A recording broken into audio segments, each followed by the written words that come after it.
આજે માગસર વદ ચૌથ છે, ગુરુવાર છે, તારીખ 19/12/2024 વર્ષ છે.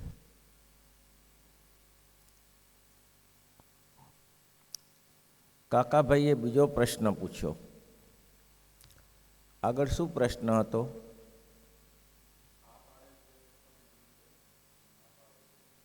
પ્રશ્ન ક્યાંય પૂછ્યો? એ તો ઉત્તર નિત્યાનંદ સ્વામી આપ્યો. ઉત્તર નિત્યાનંદ સ્વામી પ્રશ્ન શું પૂછ્યો કાકાભાઈએ? ના પાડે છે પ્રશ્ન હતો. જવાબમાં નિત્યાનંદ સ્વામી એમ કહ્યું કે હા પાડે છે એ મન છે ને ના પાડે જીવ છે. પણ મહારાજે પ્રશ્ન માન્ય ન રાખ્યો. મહારાજ કે હાય જીવ પાડે, હાય મન પાડે છે, નાય મન પાડે છે. એ તો આખો પ્રશ્નનો ઉત્તર આપણે કર્યો 2-3 દિવસમાં થયા. કાકાભાઈએ બીજો પ્રશ્ન પૂછ્યો કે મહારાજ તમે એમ કહો છો કે આ શત્રુનું બળ વધે ને ઘટે, બે સામે સામે ટોળા થઈ ગયા, એમાં શત્રુનું બળ જો કુસંગીનું બળ જો ઘટી જાય તો સત્સંગની વૃદ્ધિ થાય, સત્સંગનો જય થાય. સત્સંગીનું બળ ઘટી જાય ને કુસંગીનો વિજય થાય તો કુસંગીનો જય થાય. પણ આમાં એક જ છે કે કૂતો મૂળ નાશે કૂતો શાખા, પણ એ વધે જ નહીં તો મૂળિયા જ નાશ થઈ જાય તો શાખાઓ ક્યાંથી થશે ઉપર? એ રસ્તો બતાવો ને મહારાજ, કે કુસંગીનું બળ વધે જ નહીં, સત્સંગીનું જ બળ વધ્યા કરે, એવું કંઈક બતાવો. ત્યારે મહારાજે સરસ ઉત્તર આપ્યો. મહારાજ કહે છે, જુઓ કાકાભાઈ, એમાં એવું છે કે આપણે જે બહારના કુસંગી અને અંદરના કુસંગી બે એક જ છે. અને આપણે કહ્યું કે મન બુદ્ધિ ચિત્ત અને અહંકાર સ્ટોરેજ છે. તમે સારું લાવશો તો અંદર ભરી દેશે, અને ખરાબ લાવશો તો એ અંદર ભરી દેશે. સ્ટોરેજનું કામ જ એ છે. સ્ટોરમાં શું કરવાનું છે? સારું ને નરસું છે તે ભરી દેવાનું. આ જ છે કામ. જ્યારે કાઢશો ત્યારે નીકળશે, મરણાંત સુધી નીકળે. તમે બાલ્યાવસ્થામાં કંઈક વસ્તુ સમજણાથી આને વસ્તુ અંદર ખોસી દીધી, એ મરો ત્યાં સુધી જે વસ્તુ નીકળે. એટલે કે છે બહારના જે કુસંગી છે અને અંદરના કુસંગી છે તે બે એક જ છે. અને બહારના જે સત્સંગી છે અને અંદરના સત્સંગી છે એ બંને એક જ છે. તો કરવું શું જોઈએ? બહારથી સાવધાન રહો, કોઈ એવાના જોગમાં ના આવો. દારૂડિયાના જોગમાં આવો ને પછી દારૂ પીધા વગર રહેવાય નહીં. બીડી પીનારની સાથે બેસો ઉઠો ને પછી તમે એમ કહો કે આપણે એમાં કોઈ દિવસ ના આવી શકીએ, એ શક્ય નહીં બની શકે. આજે નહીં તો કાલે. અમેરિકામાં એક ભાઈએ બહુ સરસ કહ્યું કે અત્યારે છે ને સ્વામીજી આ બધા મંદિરો બનાવે છે, મંદિરો બનાવે છે, પણ મંદિરો બને એ સારી વાત છે કે લોકો સંચવાઈ રહે છે, લોકોનો સત્સંગ થાય છે, બધું સારું વસ્તુ છે. પણ છોકરા ભાગ લેતા નથી. આજના છોકરા છે, આધુનિક છોકરા છે, કથામાં આવીને બેસે નહીં, એટલે એને તો જ્ઞાન થાય નહીં. એને તો જો રમતગમતના સાધન બારે મૂક્યા હોય તો રમે, પણ જ્ઞાન ના થાય. તો પરિણામ શું આવશે? આજે આપણે ચર્ચો લઈએ છીએ. ચર્ચો આપણે મોસ્ટ ઓફ મંદિરો છે એ ચર્ચ લઈને આપણે કર્યા, કારણ કે એ ચર્ચ ફાજિલ પડ્યા. એક દિવસ તો એના જુવનિયા કંઈક ભજન કરતા હશે ને ત્યારે, પણ પરંપરા જળવાઈ નહીં, સંસ્કારો ના જળવાયા, એટલે ચર્ચો વેચાય છે. આપણી પોઝિશન આવી જ થશે. જો આપણે જો આજની યુગને નહીં સમજી શકીએ તો પરિણામ આવશે. માટે સાવધાન થઈને કંઈક આના માટે વિચારવું જોઈએ. તો કે શું? આજના છોકરા સ્કૂલ અને કોલેજ કરે છે, ભારતીય છીએ, આપણે ખાવા દેતા નથી. એને આપણે સંસ્કાર આપ્યા છે કે એ બધું ખવાય નહીં. માંસ ને દારૂ એ તો સામાન્ય છે ને આ લોકોનું, તો એ બધું ખવાય નહીં. દારૂની થોડું પ્રતિબંધ છે 18 વર્ષ સુધી, પણ માંસ તો ખાવા માટે છૂટી છે બધાને, ખવાય નહીં. તો આપણા છોકરા નથી ખાતા, પણ એને જોયા તો કરે જ છે ને, એને જોયા તો કરે છે ને ખાય. એના મિત્રો છે, ભલે એમ કે મમ્મી પપ્પા ના પડે એટલે હું નહીં ખાઉં, પણ એની એલર્જી નહીં થાય. કારણ કે આ 10-15 વર્ષ સુધી એની સાથે ભણ્યો, એની એ વસ્તુની એલર્જી નહીં થાય. એલર્જી નહીં થાય એની જે પેઢી આવશે એને ના નહીં પાડે. તમે અત્યારે ના પાડી એ ભવિષ્યમાં ના નહીં પાડે, કારણ કે એને બહુ ગરથુથી આવી જતું, ભણ્યા ત્યારે આતું હોય બધું એવું, તો એ પેઢી ખલાસ થઈ જશે. જો એને કરવું હોય તો સ્કૂલો અને કોલેજો બનાવો અને જેમાં ધાર્મિક સંસ્કારોનું સિંચન થાય, બસ ધર્મના સંસ્કારો મળે એવું કરો તો સત્સંગ થશે. બાકી તો મેં ઘણા દ્રષ્ટાંતો આગળ આપ્યા છે. કુસંગના જોગે રહીને મહારાજ કે શિખર પર ચલાઈ ધજાસો ચલી કે ચલી કે ચલી કે ચલી. શિખર ઉપર ચડાવેલી ધજા ક્યાં સુધી ચાલ્યા વગર રહે? એ તો ચાલી કે ચાલી કે ચાલી કે ચાલીએ. તેમ બ્રહ્માનંદ સ્વામી કહે છે કે સાકર દૂધમાં નાખીએ, ખાંડ નાખીએ, એ ભળ્યા વગર ક્યાં રહેશે? ભલી કે ભલી કે ભલી કે ભલી, એ ભળ્યા વગર નહીં રહે, એ 2 ક્ષણમાં ભળી જશે. તેમ તમે ગમે તેવા હો, જગતમાં એમ કહેવાય છે કે ભાઈ ચોખાને ચડતા વાર ના લાગે પણ વાલને ચડતા વાર લાગે. આ જો 20 મિનિટે બફાઈ જતું હોય તો 2 કલાકે પહેલી વાલે બફાઈ જાય. ગમે તેવા આત્મનિષ્ઠા હશો પણ આ વસ્તુનું અનુસંધાન રાખવું જોઈએ. વાલનો દાણો ગમે તેવો મજબૂત હોય, વટાણા ગમે એટલા મજબૂત હોય પણ થોડો સમય લાગશે, બફાયા સિવાય નહીં.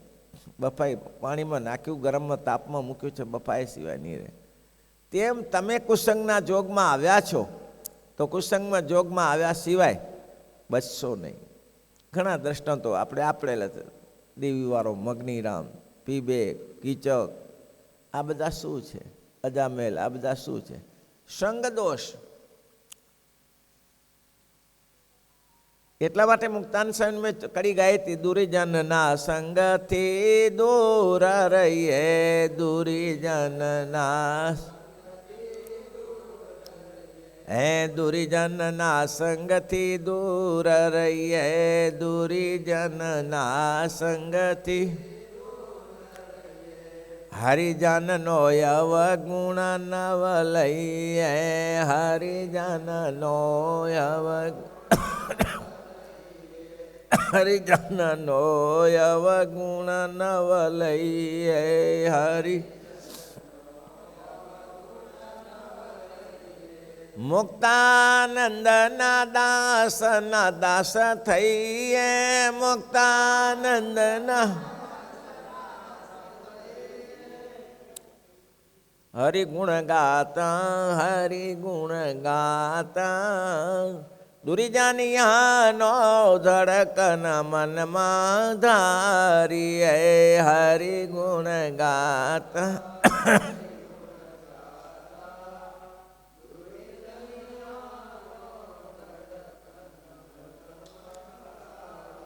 મેં 18મા વચનામૃતનું દ્રષ્ટાંત આપ્યું હતું કે જે કંઈ વેશ્યાઓ થઈકાર કરતી હોય, દારૂના શીશા ભરેલા પડ્યા હોય ને, ત્યારે માણસ જાય ત્યારે બગડ્યા. અરે અહીં લગ્ન પ્રસંગે જાઓ ને યજ્ઞ પ્રસંગે જાઓ, એમાં વૃત્તિ બદલાતી નથી. યજ્ઞ પ્રસંગે ગયા હો અને લગ્ન પ્રસંગે ગયા હો, તા થઈ થતું હોય અને દિમાગ ત્યાં બધી વાગતું હોય, ત્યાં જઈને માણસનું અંતકરણ બદલાઈ જાય, એના વિચારો એ જ આવે. માટે એ વિચારોમાં ના પડવું હોય તો એનાથી દૂર રહો. ધ્રુવયાદિય ચડ થયા હરિસેવી, ધ્રુવયાદિય ચડ તેની શિખામણ યુરધારી લેવી, તેની શિખામણ. હતો કુસંગ, જન્મ ત્યાં એવી રીતે થયો પણ સત્સંગનો જોગ થયો, નારદજી જેવા સંતોનો સમાગમ થયો. પછી પાછો ન પડે કોઈ દિવસ. એ જીવ કોઈ દિવસ પાછી પીછેહટ ન કરે. એક ફરા સાધુનો સમાગમ થઈ જવો અને એ સાધુ ભગવાન સુધી પહોંચાડે એવા, આપણે જેવા લબાડથી કામ ન થાય. ભગવાન સુધી પહોંચાડે એવા સાધુનું કામ છે. જુઓ પ્રહલાદે પણ નવ છોડ્યું, જુઓ પ્રહલાદે પણ નિજ તાત તણું સગ પણ તોડ્યું, નિજ તાત તણું સગ દ્રઢ કરી મોહન સંગ મન જોડ્યું, દ્રઢ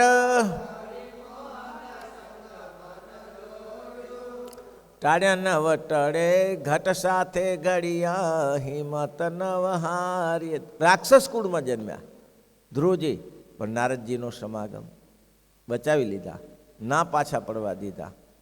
અરે એની આપણા ઇતિહાસમાં જુઓ ને, છપરી ગામમાં એક છોકરાને સંતોએ સત્સંગી કર્યો. અઠવાડિયું રોકાયા હશે. છોકરો દરરોજ આવે, બેસે, ઉઠે અને સંતોની વાતો સાંભળે. ઉંમર 20 વર્ષની હતી. એવો રગોરગમાં સત્સંગ બેસી ગયો. હવે આ માર્ગીના પંથના એટલે કે વૈષ્ણવી માર્ગી પંથ ઘર આખું. એટલે ઘરમાં બધાને આખા ગામવાળા કે આ લઠ્ઠું ક્યાં ઘુસાડ્યું સ્વામિનારાયણનું, આ ના શોભે, આપણો કલંક કહેવાય. આપણે તો વૈષ્ણવ છીએ અને આ સ્વામિનારાયણનું આજકાલનો નવો ધર્મ, આને ક્યાં આપણે જરૂર છે? એને કઢાવો. બહુ મહેનત કરી, એના બાપાએ બહુ મહેનત કરી.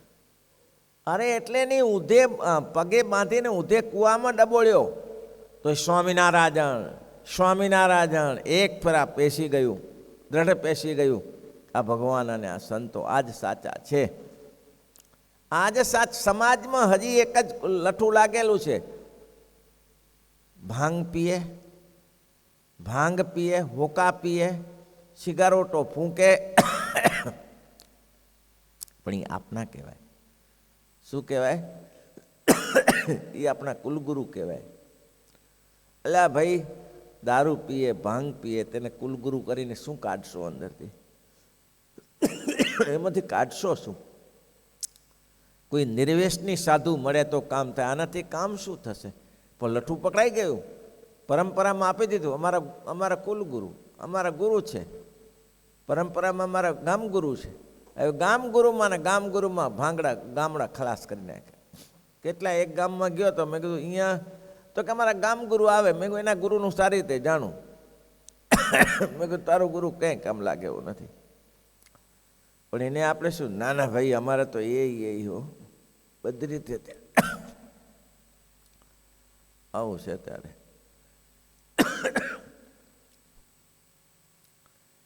મહારાજ કે નો કોઈ અર્થ નથી. બળિયાને સેવો, નબળાને સેવાથી કામ ના થાય. ઉધરસ છોડતી નહીં. કાકાભાઈએ પ્રશ્ન એટલા માટે પૂછ્યો, એટલે મહારાજે સંઘની શુદ્ધિ ને નિર્દોષ બુદ્ધિ, આ મોટા સંતો કહેતા. સંઘની શુદ્ધિ, સંઘ સારાનો કરો અને નિર્દોષ બુદ્ધિ રાખો. કોઈને ચોચા જોયા કરશો તો નહીં મેળ બેસે. અને એવા સંતોને સેવો કે જેનાથી જીવનું કલ્યાણ થાય, જે ભજનાનંદી હોય, ભગવાન તરફ લાગેલા હોય, લોકોને ભગવાન તરફ માર્ગે વાળે એવાનું સેવન કરો. એટલે મહારાજ કે છે બહારના કુસંગી અને અંદરના કુસંગી એક જ છે, અને બહારના સત્સંગી ને અંદરના સત્સંગી એક જ છે. માટે બહારના કુસંગીને સેવશો તો અંદરના કુસંગીનું પોષણ થશે, અને બહારના સત્સંગીને સેવશો તો અંદરના સત્સંગીનું પોષણ થશે. તમારે વિચારવાનું સારું શું ને ખોટું શું, સાચી વસ્તુ કઈ છે ને ખોટી વસ્તુ કઈ છે, તમારે નિર્ણય કરવાનો અને એમાં લાગવાનો. એમ કહેવાય જંગલમાં ભીલડીઓ ચણેઠી વીણે. હવે ત્યાં જો જસ્ય મહિમા પુરુષો ન વેતી સતસ્ય નિંદામ કરોતી ન વિદ્મ જથા કિરાતી કરી કુંભ જાતમ મોક્તામ પરિતજ્ય બિભરતી ગુંજમ.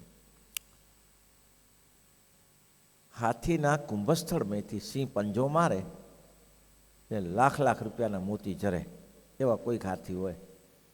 પણ એ હાથીએ જંગલમાં એ હાથીના મોતી ઝરેલા પડ્યા રહે છે, પણ ભીલડીઓ એને મીણતી નથી, પણ ચણેઠી વીણે છે. લાલ ચણેઠી કાળા મોઢાવાળી આવે એને ભેગી કરે. તેનાથી શું થાય? એનાથી લાભ શું થાય? ચણેઠી વીણવાથી એનાથી કે મોટી સમૃદ્ધિ ના આવે. ચણેઠીને શું કિંમત? એટલે આ જગતમાં લોકો સાચા સંતોને છોડીને ચણોઠી વીણે છે. ચણોઠી એટલે કેવા? શંખલા સેવે છે. શંખલા એટલે બીડીમાન, બાકસમાન, ભાંગમાન, આમાન તેમાન જેમાં પડેલા છે, બસ એ સાધુ આપણા સારા. એ છપરી ગામનું દ્રષ્ટાંત સાધુએ બહુ જબરજસ્ત ચડાવી દીધું છોકરાને. નામ તો ભૂલાઈ ગયું મને, એના બાપનું નામ ડાયો હતું, છોકરાનું નામ તો ભૂલાઈ ગયું. પણ પાણીમાં ઊંધો ડબોળ્યો, સ્વામિનારાયણ સ્વામિનારાયણ, પાછો ન પડ્યો. મારો બેટો નહીં પાછો પડે, બહુ મારકૂટ કરી પાછો ન પડ્યો. ને આપણે કે શું ખોટું કરું છું, તમે તમારું કર્યા કરો, હું મારું કરું છું, આમાં મેં ખોટું શું કર્યું? તો કે નહીં, આપણે કલંક કહેવાય. સ્વામિનારાયણ આપણે પગે લઠ્ઠું લાવી કલંક કહેવાય. તો કે પપ્પા કલંક કહેવાય કે જે કહેવાય એ, પણ આમાં હવે પાછું નહીં પડે. એના બાપાએ ઘઉં આપ્યા, એને કીધું જો આપણે સાચા છીએ કે સ્વામિનારાયણ સાચા છે એ હમણાં ખબર પડી જાય. તો કે કઈ રીતે? તો કે હું તને આ ઘઉં આપું, તું ખેતરમાં છાંટી દે અને એક બાજુના ખેતરમાં હું છાંટું. જો તારા ઘઉં ઉગી જાય તો સ્વામિનારાયણ સાચા, અને જો મારા ઘઉં ઉગે અને તારા ન ઉગે તો સ્વામિનારાયણ ખોટા. છોકરો કે કબૂલ, ઘઉં તો ઉગવાના જ છે ને. પણ એના બાપાએ શું ધંધો કર્યો? ઘઉં શેકી નાખ્યા, સેજ શેકીને ઠંડા કરીને પછી આપી દીધા, તું આ પોખી દે, હું આપી દીધું. છોકરો કંઈ વાંધો નહીં. ઘઉં પોખ્યા, છોકરાના ઘઉં ન ઉગ્યા. ઉગે શેકેલા ઘઉં? શેકેલા ઘઉં ઉગતા હશે, ઉગી જાય ને, આધીમાં ઉગે. શેકેલા ઘઉં ઉગતા હશે, ન ઉગ્યા. જો જો જો સાંભળી લે, હજી સાંભળી લે, આ સ્વામિનારાયણ ખોટા, આપણે વૈષ્ણવ સાચા. આ ઘઉં ઉગી ગયા જો. છોકરો કે અત્યાર સુધી તો મને એમ હતું કે જે સ્વામિનારાયણના આશ્રિત થાય ને એના ઉપરથી જન્મ મરણ જાય, સ્વામિનારાયણનો નિશ્ચય કરે એના ઉપરથી જન્મ મરણ જાય. પણ આજે મને પરિપક્વ નિશ્ચય થયો કે સ્વામિનારાયણના ભક્તના હાથમાં જે આવ્યો ને, એનો સ્પર્શ થયો ને, એનું કલ્યાણ થઈ ગયું. આ ઘઉં ન ઉગે, એનો મોક્ષ થઈ ગયો. એટલે ઊંધું પડ્યું સારું. આ ઘઉં ઉગતા હશે, હવે મારા હાથનો સ્પર્શ થયો, એ ઘઉં છે ના ઉગે કે ન ઉગે? પાછો પડે? એક ફેરા જો સત્સંગ થઈ ગયો, સાચો માર્ગ ઓળખાઈ ગયો, તો કોઈ રીતે પાછો ના પડે. કોઈ રીતે પીછેહટ ના કરે. એને સત્સંગ થવો જોઈએ, સાચા સંત મળવા જોઈએ. એટલા જ માટે જોબન પગીએ શ્રીજી મહારાજને કહ્યું. શ્રીજી મહારાજ અમદાવાદથી વડતાલ ગયા. તે દિવસે તો ઘોડા ઉપર બેસીને જવાનું. થાક્યા, જમ્યા પછી થોડુંક આમ હળવું વોકિંગ કરવા નીકળ્યા. એટલે ગામને પાદરે એમાં જોબન પગીને બે પાર્ષદ. પછી શ્રીજી મહારાજ સુરાખ જોબન પગીને કહે, જો અમે કેવા બહાદુર કહેવાઈએ. સ્વામિનારાયણ ભગવાન પોતાની બહાદુરી બતાવી. અમે કેવા બહાદુર કહેવાઈએ. 7 વર્ષ જંગલમાં ફર્યા, પાછા પડ્યા. અમે 7 વર્ષ જંગલમાં ફર્યા, પાછા પડ્યા. અરે જોબન પગી સિંહ, ચિત્રા ને દીપડા ને હાથી ને કંઈક ને હિંસકો પ્રાણીઓ હતા, પણ અમે પાછા ના પડ્યા. 7 ગાઉની પોળી પટવાળી નદીમાં તણાતું મૂક્યું, અમે પાછા ના પડ્યા. બહાદુર ના કહેવાય? જોબન પગી બાપજી રહેવા દો ને આ બધું. કેમ? એ તો રામદાસ સ્વામીનો સમાગમ કર્યો. અમે તો રામદાસ સ્વામીનો સમાગમ કર્યો છે, તે અમે તમે આવું કહો તો અમે પાછા પડી જઈએ? મારે કે આમાં હું પાછા પડવાનું? અરે મહારાજ, તમારી ક્યાં વાત છે? તમારું દર્શન થાય ને, તમારો જેને સ્પર્શ થાય ને, એ માણસ સુધરી જતો, એ કંઈ બૂટતો નથી. એને હિંસક પ્રાણી અડી ના શકતા હોય તો પછી તમને શું હિંસક પ્રાણી અડી શકે? તમને છે ને હિંસક પ્રાણી અડી શકે? તમને તો જોઈને એનું કલ્યાણ થઈ જાય, હિંસક પ્રાણીનું કલ્યાણ થઈ જાય. અને નદી હોય ને તો નદી તો તમને રાજી થઈ જાય. નદીનું પાણી ગંગા જોઈને રાજી થઈ જાય. ઓહો, આજે તો પુરુષોત્તમ નારાયણનો મને સ્પર્શ થઈ ગયો. તમને શું અસર કરે? અનંત કોટી બ્રહ્માંડની ઉત્પત્તિ સ્થિતિને પ્રલય કરનારા એવા ભગવાન ગુરુ રામદાસ જે કહ્યું છે, રામદાસભાઈ મોટાભાઈએ સમજાવ્યું છે કે ક્યારેય પણ જીવનમાં સ્વામિનારાયણ ભગવાનને ઓળખવામાં માઇક ભાવ આવવા દેશો નહીં.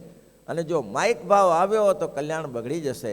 તો મહારાજ, તમારે વિશે અમે ગમે એટલું કરો ને તોય માય ભાગ ના આવે, કોઈ દિવસ ના આવે. કેમ? તો કે ગુરુ રામાનંદ સ્વામીનો સમાગમ થયો છે, અને ગુરુ રામાનંદ સ્વામી કહ્યું કે એ જેવા તો એક જ એ છે, બીજો ના થાય ભાઈ.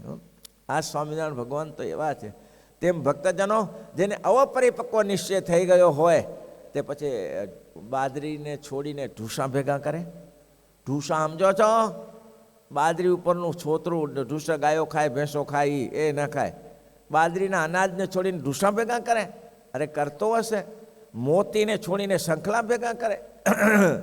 નદીને કિનારે સાચા મોતી હોય સમુદ્ર કિનારે, એને છોડીને શંખલા ભેગા કરે?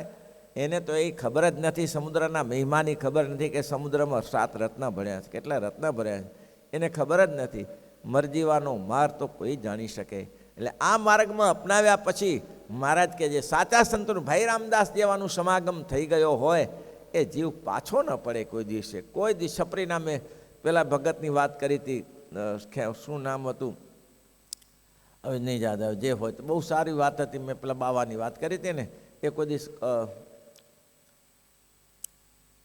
નામ ઉતરી ગયું. તો એ એક કોઈ દિવસ પાછા પડે? કોઈ દિવસ લોકોએ 17 જણાએ સમજાવ્યા પણ મરણ પ્રથારી આવી ગયા, બાવો ખાટલા નાખીને માથે ગુચકા હંચકા મારે છતાંય પણ પાછો ન પડે. એ કોનો સમાગમ એક પેલા સાધુનો થઈ ગયો, પાછો ન પડે. સ્વામિનારાયણ ભગવાન કહે ભક્તરાજ આટલું ધ્યાન રાખવાનું, આપણે છે ને ખોટામાં ન ફસાવું, સારામાં ફસાવું. અને સારામાં ફસાઈએ તો સારું મળે, ખોટામાં ફસાઈએ તો ખોટું મળે. શ્રીપતિ